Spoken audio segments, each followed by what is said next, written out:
Thank you for tuning in to today's episode of Sharon Let's Live with Marlene Dillon, Empowerment Specialist.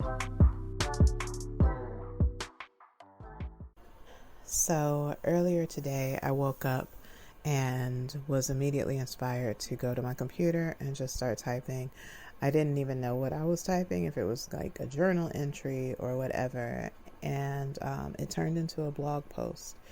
It really speaks to an important aspect of this imagination concept that we've been talking about, and the concept is faith.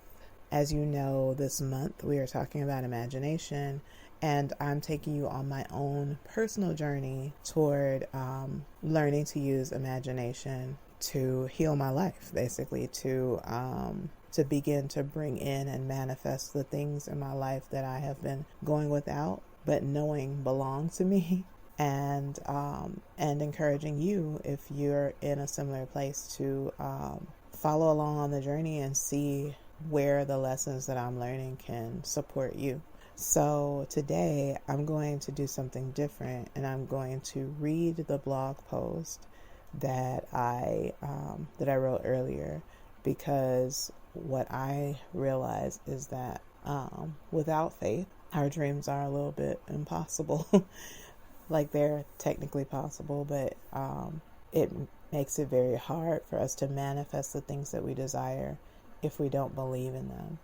So I'm going to share my journey back to having faith. All right. You know, the amazing thing about faith is how fleeting it is. One incident can completely erode faith. And I know firsthand. Many years ago, I was in school working on my master's degree, and I met a man.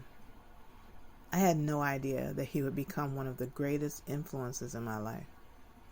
When I returned to school for my master's, I was at the peak of my spiritual life. I was devout in the church, and my focus was Jesus, Jesus, Jesus. I had rededicated my life to God and decided that I was going to do whatever it took to live a life of purity. I gave up all secular television and music. I only watched kids' programming and the news outside of Christian music and TV shows.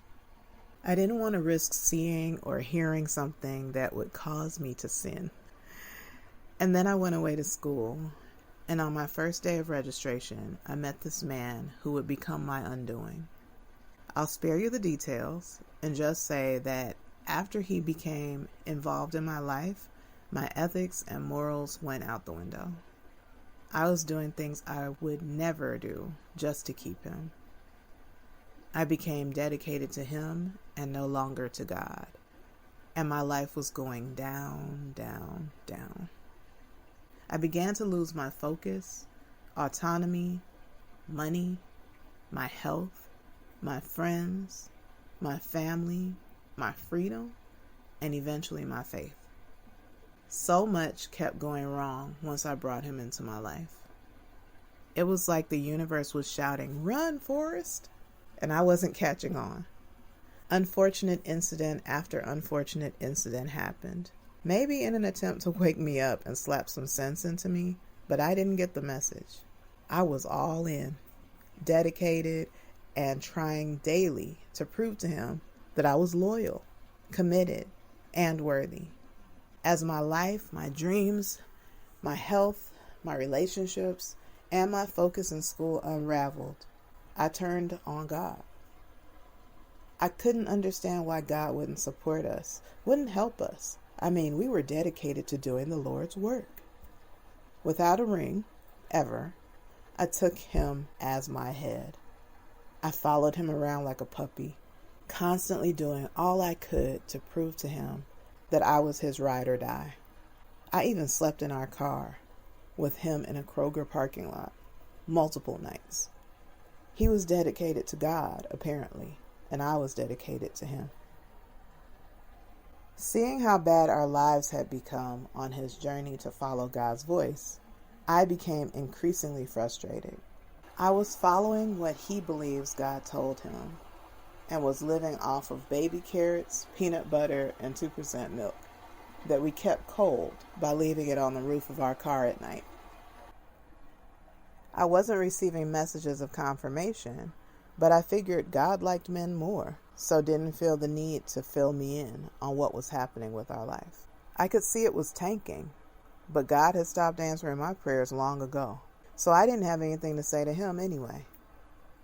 I had dedicated my entire life to God, being a Bible-thumping, Jesus tea wearing, devoted as heck Christian. I even had one that said, "Crack a Bible, get high with Jesus," that I proudly wore to high school.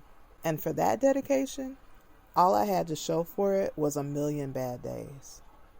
I was living in a roach-infested apartment with no furniture. Correction, we had one piece of furniture. One of those polyester folding chairs that slides into the matching polyester bag with the shoulder strap. Yeah, we had nothing but our clothes, linens, my computer, and my beautiful puppy. By the way, I was 6 months pregnant. When we arrived in our new apartment, we had one more furniture item, a full-sized air mattress. But my larger-than-life, fake fiance refused to let the pregnant woman have the bed while he slept on the floor, so he climbed onto that air mattress with me night after night until it eventually gave under the pressure of his weight plus mine. I hated him for that, but of course I never said anything. Instead, I grabbed our towels and clothes and stuffed them in pillowcases and made myself a pallet on the floor. It was terribly uncomfortable with all my pregnant woman aches and pains. I hid under a fitted sheet tucked under my head and feet and all around me to keep bugs off of me while I slept. I was in hell. My life had been a shitstorm from the second he entered it, but it wasn't until a decade later that I truly saw the pattern.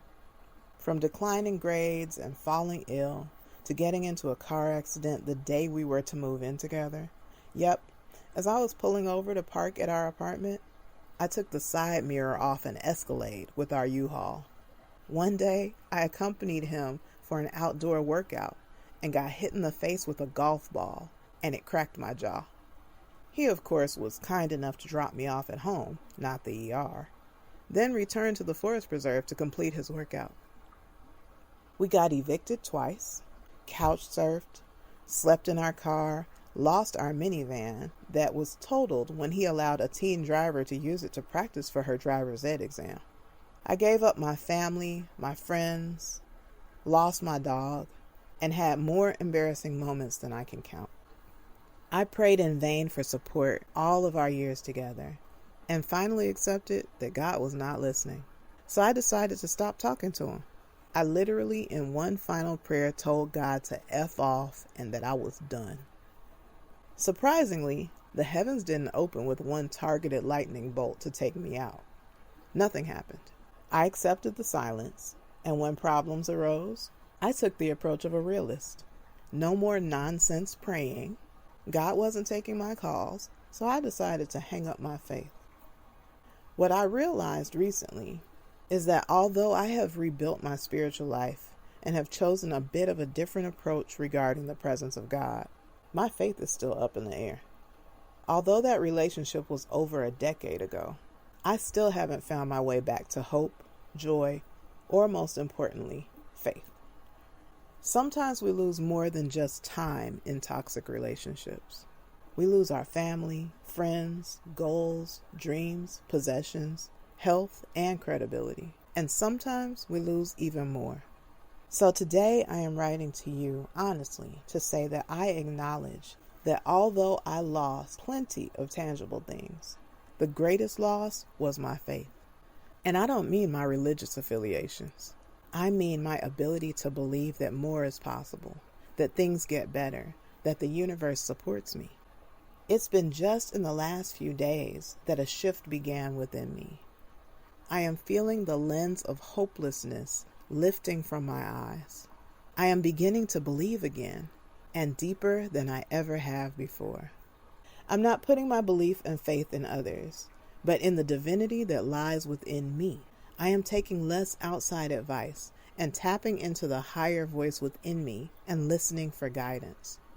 I am seeing ways to combine my gifts and share them with my audience. I am accepting that I have something of value to say. Maybe you can relate to bits of my story. Maybe there's a person or a past incident that kicked the faith legs right from under you. Maybe you had a bad relationship that taught you it's unsafe to love. Maybe you've had so many bad breaks that you no longer experience joy. I wrote this post for you. We get to heal from what we've been through. We can grab the lessons and slowly discard the pain. We can see these incidents as moments rather than predictions of what life gets to be for us. We can take our lives back a little at a time. Let's begin to seek our inner guidance for clarity on next steps we can take to restore our lives and our core values. Maybe we rewrite a few rules on how we know what to believe in, whom to love, and what qualifies as joy. Maybe we breathe deeply in nature and slowly take the trek back from lost to found. I won't tell you specifically what you need to do, because I believe our answers are within. I just know it's time to slowly work our way back to peace, love, and faith. I am so ready. Are you? This is Marlene Dillon, Empowerment Specialist. Thank you for imagining with me. Have an amazing whatever time of day it is for you. Blessings. To learn more about me, Marlene Dillon, Empowerment Specialist, please visit mdillondesigns.com. There you can find more podcast episodes, you can read my inspirational blog, you can check out my online store of personalized gifts featuring the characters from my empowering children's book, I'm Proud to Be Natural Me. You can find parenting resources, including my online communication course, Healing Our Families, Healing the Parent-Child Relationship. Please follow and share if you found this podcast inspiring.